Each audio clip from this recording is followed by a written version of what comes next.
Hello students, कैसे हैं आप सब। आशा करती हूँ आप अच्छे होंगे और अच्छे से अपनी पढ़ाई कर रहे होंगे। मैं मोनिका रावत आपका स्वागत करती हूँ आईसीटी वर्चुअल क्लासरूम देहरादून में। बच्चों, आज हम क्लास नाइन्थ का जो आपका सब्जेक्ट है साइंस, उसका चैप्टर जो मोशन है उसके हम रिवीजन क्वेश्चंस करेंगे। तो अब हम क्या करेंगे, आपका जो ये चैप्टर है हमने ये कंप्लीट कर रखा है, आपको याद होगा हमने इसे कंप्लीट कर दिया था। अब हम इसके रिवीजन क्वेश्चंस करते हैं। तो आज का आपका जो पहला क्वेश्चन है वो ये है, the direction of acceleration is the same as the direction of dash, यानी त्वरण की दिशा डैश की दिशा के समान होती है। यानी अगर हम किसी मोशन में या किसी बॉडी के मोशन की बात करें, किसी वस्तु की गति की बात करें, तो आपसे ये पूछा गया है कि उसका जो एक्सेलरेशन होता है, उसका जो त्वरण होता है वो किस दिशा में होता है, ये आपसे पूछा गया है। अब आपके जो ऑप्शंस हैं वो ये हैं। पहला ऑप्शन है आपका डिस्प्लेसमेंट यानी विस्थापन, यानी आपसे ये कहा गया है कि जिस दिशा में जो है आपकी बॉडी एक्सेलरेट करी है, त्वरित हो रही है, वो उसी दिशा में होता है जिसमें आपका डिस्प्लेसमेंट होता है, विस्थापन होता है। पहला ऑप्शन। सेकंड है चेंज इन वेलोसिटी, वेग में परिवर्तन, यानी जिस दिशा में आपके वेग में या कोई वस्तु है उसकी वेग में परिवर्तन हो रहा है, उसकी वेलोसिटी में परिवर्तन हो रहा है, तो उसी दिशा में आपका जो है त्वरण जो है वो होता है। नेक्स्ट वेलोसिटी यानी सी, वेग, यानी वो आपको ये कह रहा है कि वेग की दिशा। डी ऑल ऑफ दिस, यानी ये सब। तो आपसे क्या पूछा गया है, आपसे एक्सेलरेशन की डायरेक्शन पूछी गई है कि वो किसके समान या किस दिशा में होती है। आपको क्या बताना है, दूसरी फिजिकल क्वांटिटी बतानी है। अगर हम एक्सेलरेशन की बात करें, किसकी बात करें, त्वरण की बात करें, ठीक है, तो ये आपका बराबर होता है dv बाई dt से, आप जानते हैं, जहां पे v आपका क्या है, वेलोसिटी यानी वेग है, और a क्या है आपका एक्सेलरेशन। तो जब हम एक्सेलरेशन या त्वरण की बात करते हैं तो rate of change of velocity कहते हैं, यानी समय के साथ वेग में जो परिवर्तन हो रहा है वो आपका त्वरण जो है, त्वरण के द्वारा उसे हम दर्शाते हैं। a जो होता है वो आपका rate of change of velocity होता है। तो अगर हम बात करें आपके एक्सेलरेशन की, तो एक्सेलरेशन क्या होता है आपका, वेग में परिवर्तन। तो यानी अगर हम बात करें दिशा की, तो जो आपका त्वरण है उसकी वही दिशा होगी जो वेग के बदलने की या परिवर्तन होने की दिशा होगी। यानी आपका जो ये क्वेश्चन है इसका जो आंसर होगा वो आपका ऑप्शन बी, यानी चेंज इन वेलोसिटी यानी वेग में परिवर्तन होगा। आई होप आपको ये क्वेश्चन समझ में आया होगा। अब हम चलते हैं अपने अगले क्वेश्चन यानी अगले प्रश्न की तरफ। तो हमारा जो अगला प्रश्न है वो आपका ये है, the area under velocity time graph gives, वेग समय ग्राफ के अंतर्गत क्षेत्र डैश देता है। यानी हमारे पास एक ग्राफ है, ठीक है, जो कि आपका वेलोसिटी टाइम ग्राफ है। ये जो है वेलोसिटी दिखाता है और ये जो है ये वाला एक्सेस आपका टाइम दिखाता है। तो इस वेलोसिटी टाइम ग्राफ में अगर हम एरिया की बात करें, यानी आपका जैसे वेलोसिटी टाइम ग्राफ ये है, तो इसका जो एरिया है वो आपको बताना है वो क्या दिखाता है, इसका जो क्षेत्रफल है वो क्या दिखाता है। आपके ऑप्शन है, पहला डिस्टेंस यानी दूरी, दूसरा एक्सेलरेशन यानी त्वरण, तीसरा स्पीड यानी गति, या चौथा डिस्प्लेसमेंट यानी विस्थापन। यानी आपसे क्या पूछा गया है, जो आपका वेलोसिटी टाइम ग्राफ होता है उसका जो एरिया होता है, उसका जो क्षेत्रफल होता है वो क्या दर्शाता। अगर हम वेलोसिटी टाइम ग्राफ की बात करें और उसके अंदर जो आपका डिस्टेंस होता है उसकी अगर हम जो उसके अंदर जो आपका एरिया है उसकी अगर हम बात करें, तो वो आपका जो है डिस्प्लेसमेंट यानी विस्थापन को दर्शाता। आई होप आपको ये क्वेश्चन समझ में आया होगा। अब जो है आपका अगला प्रश्न है, dash can be added algebraically, यानी आप बीजगणितीय रूप से किसे जोड़ सकते हैं? आपके ऑप्शंस हैं, पहला एक्सेलरेशन यानी त्वरण, दूसरा वेलोसिटी यानी वेग, तीसरा डिस्टेंसेस यानी दूरी, या चौथा एनी फिजिकल क्वांटिटी। यानी आपको ये बताना है कि आप नॉर्मली जो है कौन सी ऐसी क्वांटिटी है, कौन सी ऐसी फिजिकल क्वांटिटी है, भौतिक मात्रा है, जिसे आप सिंपली ऐड कर सकते हो एल्जेब्रिकली, जिसे आप क्या कर सकते हो, जोड़ सकते हो। तो अगर हम बात करें एक्सेलरेशन की, तो एक्सेलरेशन आप ये जानते हैं, एक्सेलरेशन एक कैसी क्वांटिटी है आपकी, ये जो है आपकी सदिश राशि है, यानी ये आपकी वेक्टर क्वांटिटी है। इसके जो है डायरेक्शन भी होती है, मैग्नीट्यूड भी होता है, यानी इसकी दिशा भी होती है और इसका जो है मैग्नीट्यूड भी होता है। इसी तरीके से अगर हम वेलोसिटी की बात करें, तो जो वेलोसिटी होती है वो भी आपकी एक वेक्टर क्वांटिटी है, यानी सदिश राशि है। कैसी राशि है? सदिश।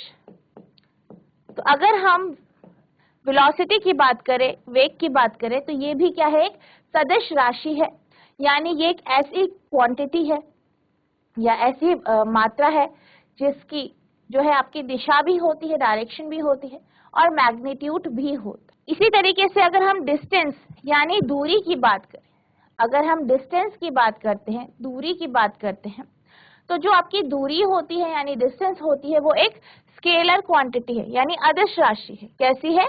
अदिश राशि। यानी ये एक ऐसी राशि है, ये कैसी राशि है? ये एक ऐसी राशि है जिसकी जो है डायरेक्शन नहीं होती, सिर्फ मैग्नीट्यूड होता है। और चौथा आपका ऑप्शन है एनी फिजिकल क्वांटिटी, यानी कोई भी फिजिकल क्वांटिटी। अगर हम बात करें, आपका एक्सेलरेशन है, वेलोसिटी है, जब भी हम इन्हें ऐड करते हैं तो हम डायरेक्शन को देखते हैं, यानी आप सिंपली एल्जेब्रिकल मेथड से इसे ऐड नहीं करते। वहीं अगर हम डिस्टेंस की बात करें, क्योंकि डिस्टेंस क्या है, एक स्केलर क्वांटिटी है, दूरी क्या है, एक अदिश राशि है, स्केलर क्वांटिटी है, यानी ऐसी राशि है जिसका सिर्फ मैग्नीट्यूड होता है, हम डायरेक्शन जिसका कंसीडर नहीं करते हैं। तो डिस्टेंस को हम क्या करते हैं, सिंपली हम ऐड करते हैं। क्या करते हैं? सिंपली ऐड करते हैं, सिंपली उसे नॉर्मली उसे हम जोड़ते हैं। तो अगर हम बात करें डिस्टेंस की, तो ये क्या होती है, नॉर्मली आप एल्जेब्रिकली इसे आप जोड़ सकते हो। तो यानी जो आपका ये क्वेश्चन है, इसका जो आंसर होगा वो आपका ऑप्शन सी यानी दूरी यानी डिस्टेंस होगा, क्योंकि ये क्या है, आपकी स्केलर क्वांटिटी है और आप इसे एल्जेब्रिकली ऐड कर सकते हैं। आई होप आपको ये क्वेश्चन समझ में आया होगा।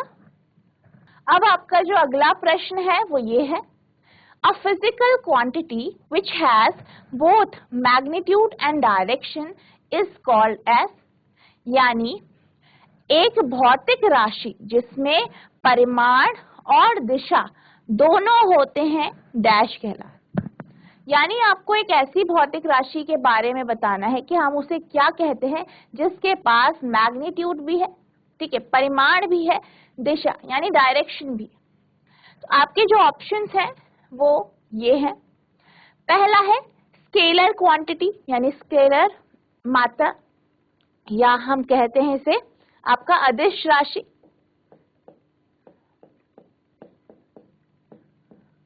दूसरी है आपकी वेक्टर मात्रा, यानी जिसे हम क्या कहते हैं, सदिश राशि।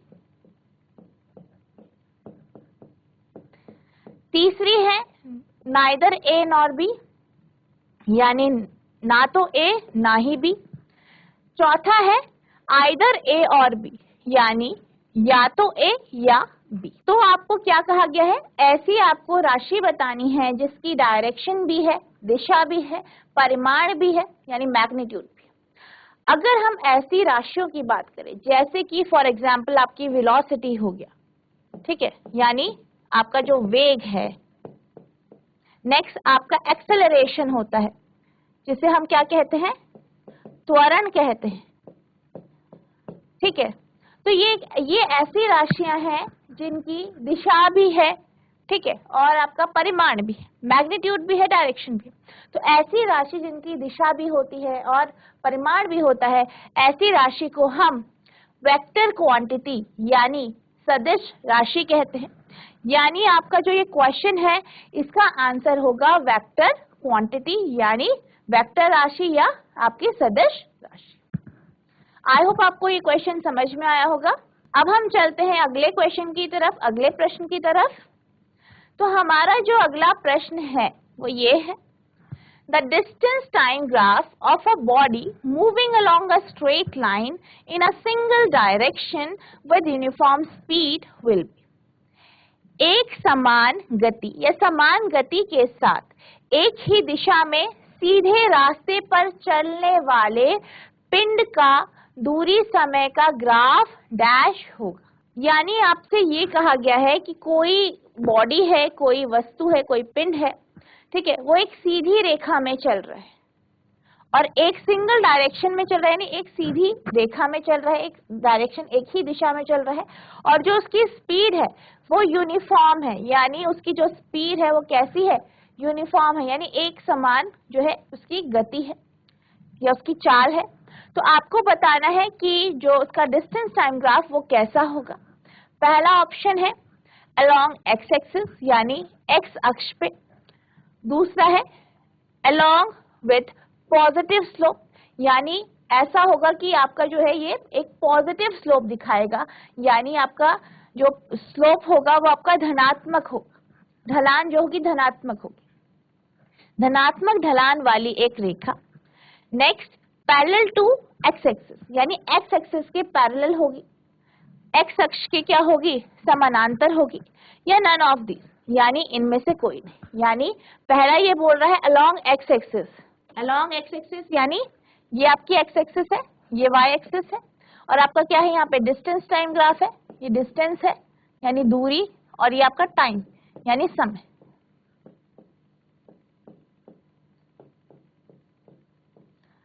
तो पहला है अलोंग एक्स एक्सिस, यानी जो ग्राफ बनेगा वो एक्स एक्सिस के अलोंग बनेगा। दूसरा है आपकी क्या दिया गया है, पॉजिटिव स्लोप, धनात्मक, यानी सेकंड ऑप्शन, सेकंड जो है आपका उसमें आपको दिया गया है ये आपका डिस्टेंस है, ये टाइम है, इसका ग्राफ हम बना रहे हैं। तो इसमें दिया गया है कि जो आपका ग्राफ है वो ऐसा होगा, ये आपका ऑप्शन ए है, ये ऑप्शन बी है। फिर आपको ऑप्शन सी दिया गया है कि एक्स अक्ष के समानांतर, यानी एक्स एक्सिस के, ये आपका एक्स एक्सिस है, इसके समानांतर, इसके पैरेलल होगा। और चौथा है इनमें से कोई नहीं। अब हम बात कर रहे हैं कि जो आपका बॉडी है यानी जो पिंड है वो क्या कर रहा है, वो एक सीधी रेखा में चल रहा है, एक सीधी रेखा में चल रहा है, और एक सिंगल यानी एक जो है डायरेक्शन है उसमें वो चल रहा है, और जो उसकी स्पीड है वो यूनिफॉर्म स्पीड है।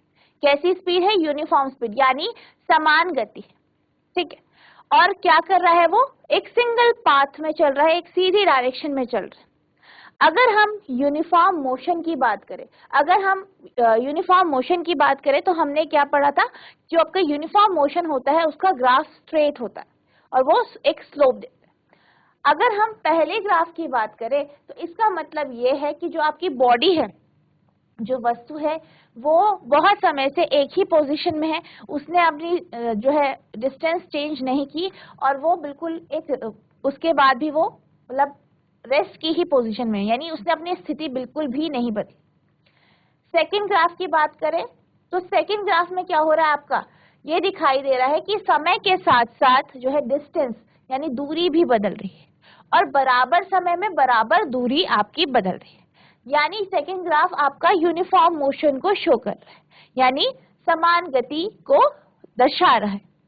वहीं अगर हम सी ग्राफ की बात करें तो यहाँ पे आपको दिखाई दे रहा होगा कि जो बॉडी है उसका जो मोशन है उसने क्या किया, पहले वो चली, उसके बाद जब वो जीरो समय में वो जिस स्थान में थी उस स्थान से वो कहीं हिली नहीं, वो वहीं पे विराम अवस्था में है या रेस्ट की पोजीशन में है, यानी वो चल नहीं रही।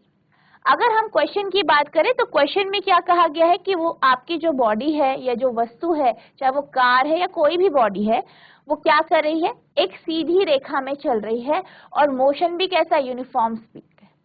तो इन तीनों ग्राफ में से आपको सिर्फ बी ग्राफ में दिखाई देता है कि जो आपकी ऑब्जेक्ट है वो एक यूनिफॉर्म स्पीड में चल रही है।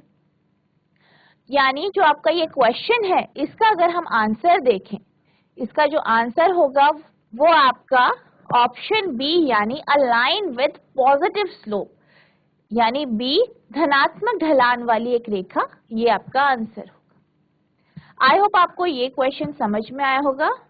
अब हम चलते हैं अपने अगले प्रश्न की तरफ।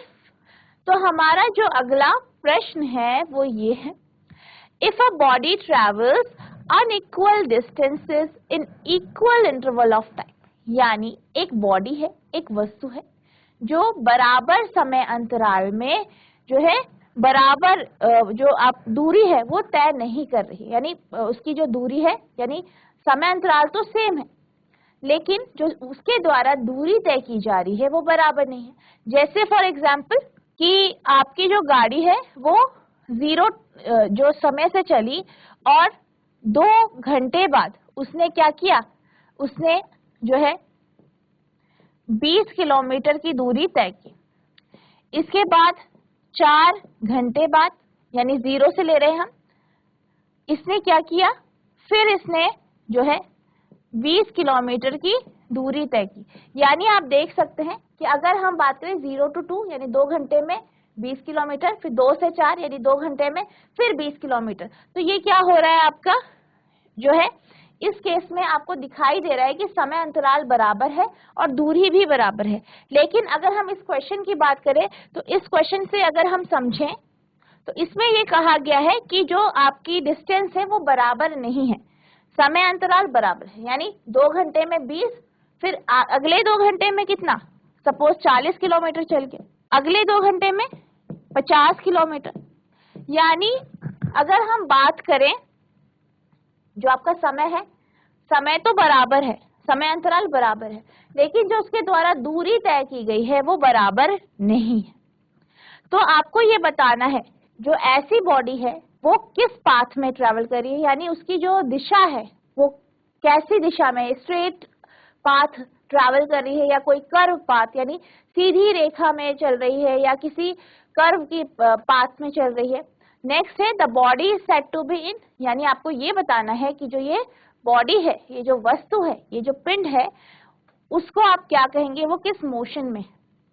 यदि एक पिंड एक डैश पथ के साथ समान अंतराल में असमान दूरी की यात्रा करता है तो पिंड को डैश में कहा जाता है। अब हमारे जो ऑप्शंस हैं वो ये हैं, पहला है कर्व्ड यूनिफॉर्म मोशन, घुमावदार समान गति, यानी आपका जो पाथ है, जो आपका पथ है या इस जो पिंड है इसका जो पथ है वो कर्व है यानी घुमावदार। नेक्स्ट मोशन कैसा है, यूनिफॉर्म मोशन है। दूसरा पेंटागनल यूनिफॉर्म मोशन, यानी जो आपका पथ है वो पंचकोणीय है यानी कुछ इस तरीके से। और गति कैसी है, समान गति है। मोशन कैसा है, यूनिफॉर्म मोशन है। नेक्स्ट है रेक्टेंगुलर पाथ यूनिफॉर्म मोशन, यानी जो पथ है वो रेक्टेंगुलर है, आयताकार आपका क्या है, पथ है, इस तरीके का पथ है। और जो मोशन है वो यूनिफॉर्म यानी समान गति का जो है वो मोशन, समान गति। नेक्स्ट है स्ट्रेट नॉन यूनिफॉर्म, यानी सीधी, पथ जो है, पाथ जो है वो सीधा पाथ है और जो मोशन है वो कैसा है, नॉन यूनिफॉर्म मोशन। अब अगर हम इस बॉडी की बात करें, ये जो बॉडी है या वस्तु है, हमें क्या कहा गया है, इसने जो है बराबर समय अंतराल में जो है जो डिस्टेंस ट्रैवल किया है, दूरी जो तय की है वो बराबर नहीं। तो इससे हमें ये पता चलता है कि जो ये बॉडी है वो कैसा मोशन कर रही है, आपका non uniform motion, uniform motion, non uniform motion कर रही है यानी असमान गति। ये पूछा गया है कि इसका जो पाथ है यानी इसका जो पथ है वो कैसा हो। अगर हम इसके पथ की बात करें, इसके पाथ की बात करें, तो ये जो होगा एक स्ट्रेट लाइन जो है मोशन या इस स्ट्रेट लाइन में ये चल रहा हो, यानी जो उसका पाथ है वो एक सीधा पाथ होगा, यानी straight path and non uniform motion, यानी सीधा पथ और असमान गति। यानी जो आपका ये क्वेश्चन है इसका जो आंसर होगा वो आपका ऑप्शन डी होगा, यानी straight and non uniform motion, सीधी और असमान। आई होप आपको ये क्वेश्चन समझ में आया होगा। तो अब हम चलते हैं अपने अगले प्रश्न की तरफ। तो हमारा जो अगला प्रश्न है वो ये है, a freely falling body is said to be moving with. स्वतंत्र रूप से गिरने वाली वस्तु को डैश के साथ गतिमान कहा जाता है। तो आपके जो ऑप्शंस हैं वो है कांस्टेंट नॉन जीरो एक्सेलरेशन, निरंतर अशून्य त्वरण, नेक्स्ट नॉन यूनिफॉर्म मोशन असमान गति, नेक्स्ट जीरो वेलोसिटी शून्य वेग, नेक्स्ट नॉन यूनिफॉर्म एक्सेलरेशन यानी असमान त्वरण। अब इसमें कहा क्या गया है कि कोई बॉडी है, कोई वस्तु है जो कि फ्रीली फॉल कर रही है। कैसे फॉल कर रही है? फ्रीली, यानी वो ग्रेविटी के इन्फ्लुएंस में या गुरुत्वाकर्षण के प्रभाव में। यानी आपसे ये कहा गया है कि कोई एक वस्तु है जो फ्रीली फॉल हो रही है, यानी स्वतंत्र रूप से गिर रही है, और आपको ये बताना है कि कोई भी वस्तु जब वो फ्रीली फॉल कर रही होती है, असमान रूप जो है स्वतंत्र रूप से, ठीक है, स्वतंत्र रूप से वो अगर गिर रही होती है तो आप क्या कहते? हम यहाँ पे बात कर रहे हैं फ्रीली फॉलिंग की। किसकी बात कर रहे हैं? फ्रीली फॉलिंग की। तो फ्रीली फॉलिंग यानी कि जब आपकी जो वस्तु है वो ग्रेविटी के इन्फ्लुएंस में यानी गुरुत्वाकर्षण बल के प्रभाव में नीचे गिरती। जैसे कि आप किसी हाइट में गए, सपोज घर की छत में गए, और आपने वहां से कोई बॉल नीचे इस तरीके से छोड़, तो जो आपकी बॉल है वो नीचे गिर रही है पृथ्वी की तरफ। तो किस में गिर रही है? वो फ्रीली फॉल हो रही है, स्वतंत्र रूप से नीचे गिर रही है, फ्रीली फॉल हो रही है। यानी उस पे जो आकर्षण हो रहा है, गुरुत्वाकर्षण लग रहा है, किस पे लग रहा है? बॉल पे लग रहा है, और वो फ्रीली फॉल हो रही है। यानी उस पे किसी भी तरीके का जो प्रभाव है वो जो है आपका गुरुत्वाकर्षण का ही पड़ रहा है, ग्रेविटी का ही पड़ रहा है। और आप ये जानते हैं जब भी कोई बॉडी फ्रीली फॉल होती है तो अगर हम उसके एक्सेलरेशन की बात करते हैं, उसके त्वरण के, यानी एक्सेलरेशन ड्यू टू ग्रेविटी यानी गुरुत्वीय त्वरण की जब हम बात करते हैं, तो वो बॉडी आपकी 9.8 मीटर पर सेकेंड, ठीक है, 9.8 मीटर पर सेकेंड स्क्वायर, इस एक्सेलरेशन से वो गिरती है, इस जो है गुरुत्वीय त्वरण से वो नीचे गिरती है। यानी उसका जो त्वरण है, जो बॉडी फ्रीली फॉल हो रही है, उसका जो त्वरण होता है वह अशून्य होता है, यानी उसका जो त्वरण है वो शून्य नहीं होता, ठीक है। और एक्सेलरेशन क्या होता है आपका? सेम होता है, कांस्टेंट होता है। तो इसलिए अगर हम किसी फ्रीली फॉलिंग बॉडी की बात करें तो उस पे जो उसका जो एक्सेलरेशन है वो कैसा है? नॉन जीरो है और एक जैसा है, कांस्टेंट है। इसलिए इस क्वेश्चन का आंसर आपका ऑप्शन ए हो। वहीं अगर हम और क्वेश्चंस की बात करें, और ऑप्शंस की बात करें, तो अगर हम नॉन यूनिफॉर्म मोशन की बात करें तो ऐसा नहीं होता है कि जब आपकी बॉडी जो है नीचे गिर रही है तो उसकी जो है किसी समय में वो ज्यादा दूरी तय करी है, किसी समय में वो कम दूरी तय करी है। तो आपका जो ऑप्शन बी है वो इसका आंसर नहीं होगा। नेक्स्ट, अगर हम जीरो वेलोसिटी की बात करें तो जब बॉडी नीचे गिर रही है, ठीक है, उस पे गुरुत्वाकर्षण बल लग रहा है, तो वो किसी वेलोसिटी से नीचे गिर रही हो। तो आपका जो थर्ड ऑप्शन है वो भी गलत है। और जो फोर्थ है आपका नॉन यूनिफॉर्म एक्सेलरेटेड, यानी कहीं पे उसका एक्सेलरेशन ज्यादा है, कहीं पे जो है दूसरा है, ठीक है, कहीं पे ज्यादा है कहीं कम है। तो ऐसा होता नहीं है। जो आप इसका एक्सेलरेशन होता है वो कांस्टेंट होता है, यानी जो त्वरण होता है या गुरुत्वीय त्वरण होता है वो एक समान होता है पूरे पथ में जब भी कोई बॉडी या कोई वस्तु फ्रीली फॉल हो रही है। तो यही कारण है कि इसका जो आंसर होगा वो ऑप्शन ए होगा। आई होप आपको ये क्वेश्चन समझ में आया होगा। अब जो है अगला प्रश्न आपका ये है। तो आपका जो प्रश्न है वो कुछ इस प्रकार से है, a body travels along a straight path from its initial position to point 20 meters away and return back to its initial position। यानी कोई वस्तु है वो एक सीधी रेखा में चल रही है, ठीक है, और वो 20 मीटर तक वो चली। अब 20 मीटर की दूरी तय करने के बाद वो वापस आई और वापस जो है वो जो उसकी पहली स्थिति थी वहीं पे वो पहुंच गई। The change in the position of the body is dash and the distance travel is dash. यानी आपको ये बताना है कि वस्तु की जो स्थिति है उसमें जो बदलाव हो रहे हैं वो कैसे हैं और उसने कितनी दूरी तय की है, कितनी डिस्टेंस उसने ट्रैवल की है, ये आपसे पूछा गया। यानी एक शरीर अपनी प्रारंभिक स्थिति से 20 मीटर की दूरी पर एक सीधे रास्ते के साथ यात्रा करता है और फिर अपनी प्रारंभिक स्थिति में वापस आ जाता है। शरीर की स्थिति में परिवर्तन डैश है और तय की गई दूरी डैश है। तो अगर हम इसे डायग्राम के थ्रू समझें कि आप कोई बॉडी है वो इस पोजीशन में, ये पोजीशन ए है, अब ये चली बी पोजीशन तक पहुंची, ठीक है, और ए जो बॉडी जो है उसकी पहली पोजीशन ए पॉइंट पे थी, वो चली और वो बी पॉइंट तक पहुंची जो कि 20 मीटर की दूरी पे। अब वो वापस आई और फिर वो अपनी पहली पोजीशन यानी ए पोजीशन तक पहुंच। अब अगर हम डिस्टेंस की बात करें तो जैसे अगर हम डिस्टेंस की बात करें, दूरी की बात करें, तो जब आप डिस्टेंस के बारे में पढ़ रहे थे तो हमने क्या कहा था कि डिस्टेंस क्या होता है, actual distance cover by an object. यानी कोई भी वस्तु अगर जो वास्तविक दूरी तय करती है उसको हम उसकी क्या कहते हैं, डिस्टेंस कहते हैं या दूरी कहते हैं, ठीक है। यानी जितना उसने ट्रैवल किया है, जितना उसने अपनी जो है पोजीशन चेंज की है, ठीक है, यानी जितना उसने क्या किया है, ट्रैवल किया। यानी पहले क्या हुआ, आपकी जो बॉडी है वो ए पोजीशन से चली बी पे पहुंची, 20 मीटर उसने पहले तय किया बी पोजीशन में पहुंचने के बाद। अब वो वापस आ गई, रिटर्न हो गई और अपनी पहली पोजीशन में पहुंच गई। तो जब वो वापस आती है तो फिर से वो 20 मीटर की दूरी तय कर रही है। यानी अगर हम डिस्टेंस यानी दूरी की बात करें तो 20 मीटर तक वो ए से बी में गई, फिर बी से वापस ए में 20 मीटर। यानी डिस्टेंस की अगर हम बात करें तो कितनी दूरी उसने तय की है, 40 मीटर की उसने दूरी तय की। अब हम बात करते हैं उसके पोजीशन में या उसकी स्थिति में क्या बदलाव आए।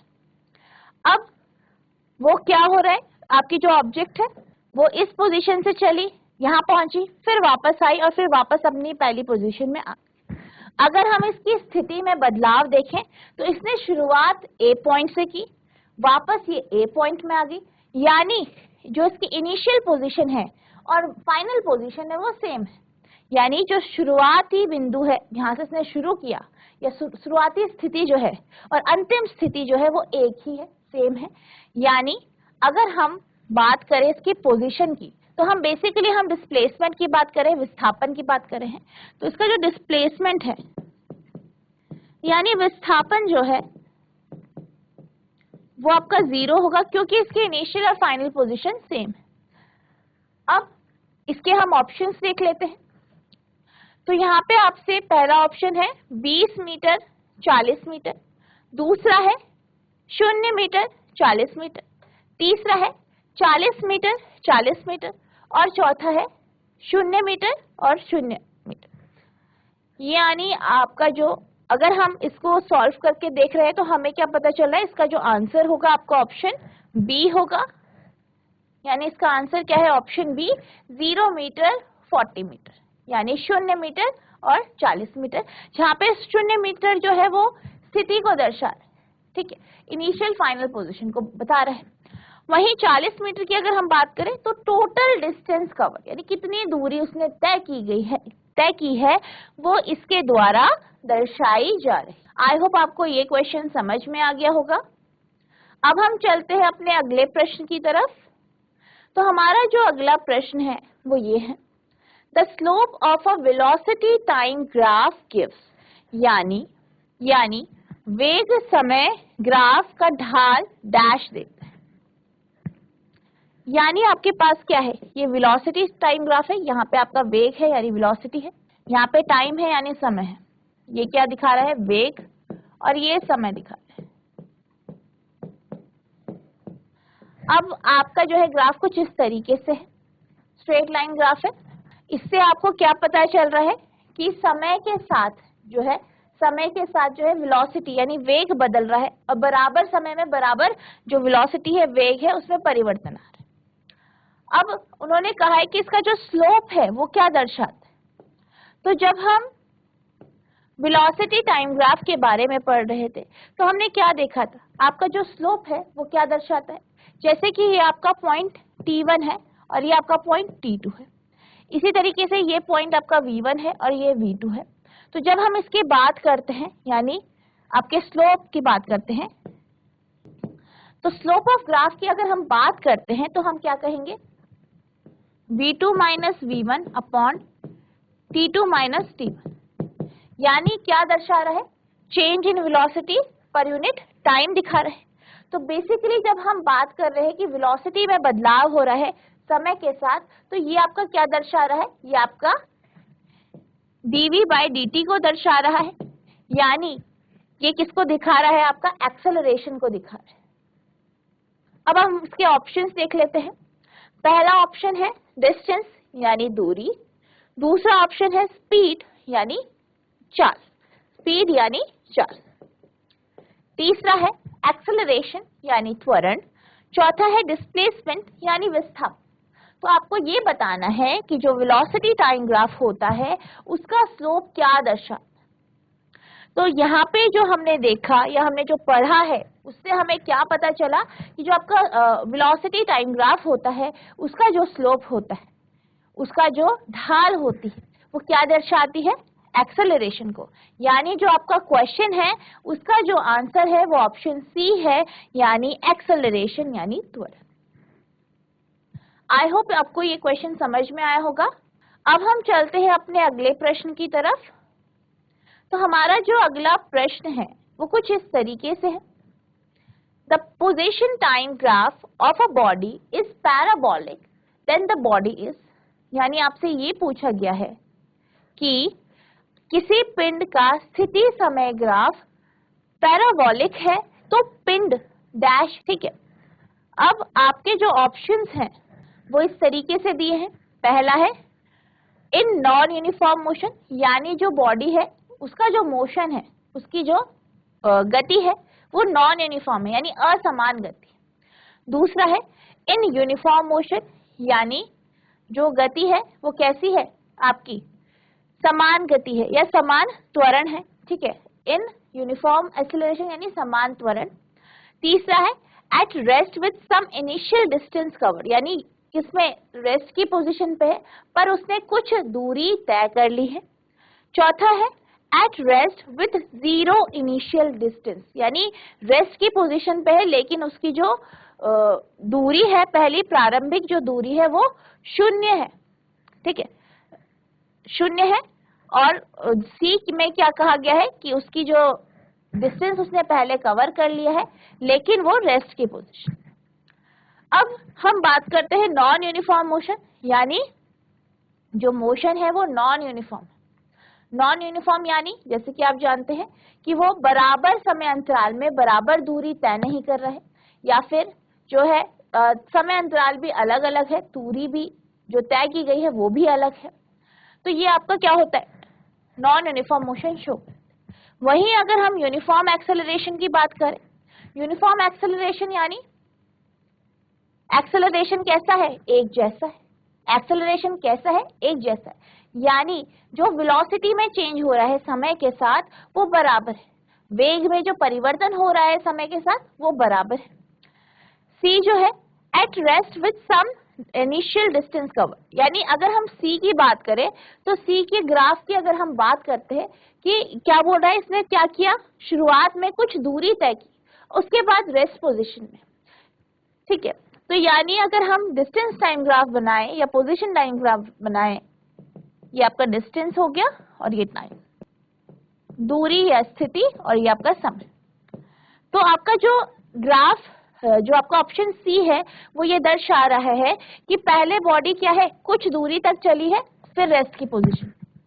वहीं अगर आपका चौथे ग्राफ की अगर हम बात करें तो ये दर्शा रहा है कि जो आपकी बॉडी है वो उसने दूरी तय नहीं की है और वो रेस्ट की पोजीशन में, यानी ये उसका जो ग्राफ है ये शो कर। अगर हम बात करते हैं किसी पैराबोलिक ग्राफ की, तो जो आपका पैराबोलिक ग्राफ है वो आपका इन यूनिफॉर्म एक्सेलरेशन, यानी जब एक्सेलरेशन एक जैसा होता है, त्वरण कैसा होता है, एक जैसा होता है, समान होता है, यानी जो वेलोसिटी में चेंज हो रहा है, वेग में जो परिवर्तन हो रहा है समय के साथ, वो एक जैसा होता है, तब हमको पैराबोलिक ग्राफ मिलता है। यानी आपका जो ये क्वेश्चन है इसका जो आंसर है वो ऑप्शन बी है, यानी इन यूनिफॉर्म एक्सेलरेशन, यानी बी समान त्वरण में। आई होप आपको ये क्वेश्चन समझ में आ गया होगा। तो बच्चों, आज हमने जो आपका चैप्टर है मोशन, उसके कुछ क्वेश्चन आंसर डिस्कस किए। आई होप आपको ये क्वेश्चन समझ में आए होंगे, आपने इन्हें ध्यानपूर्वक सुना भी होगा। तो बच्चों, आज के लिए बस इतना ही, मिलते हैं अब नेक्स्ट सेशन में। तब तक के लिए thank you and have a nice day.